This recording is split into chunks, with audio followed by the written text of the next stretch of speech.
ఆదోన్లో చూశాను.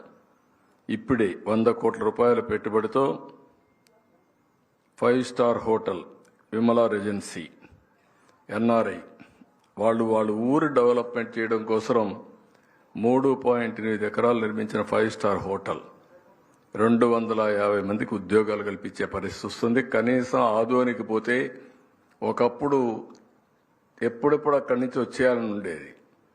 కనీసం ఇప్పుడు ఒక రాత్రి అక్కడ ఉండే వసతి కల్పించినటువంటి ఆ విమల రెజెన్సీ మేనేజ్మెంట్ని మనస్ఫూర్తిగా అభినందిస్తున్నా. పెట్టుబడులు పెట్టే వాళ్ళందరికీ ఇది ఒక అవకాశం. కంగ్రాచులేషన్స్ అమ్మా, మనస్ఫూర్తిగా అభినందనలు. పెట్టుబడులు పెట్టే వాళ్ళకి ఇది ఒక అవకాశం. అలాంటి వాళ్ళందరూ ముందుకు రండి. ఇది రేట్ ఆఫ్ రిటర్న్స్ కూడా బాగుంటాయి. మళ్ళీ ఒకసారి చెప్తున్నా, టూరిజంలో తక్కువ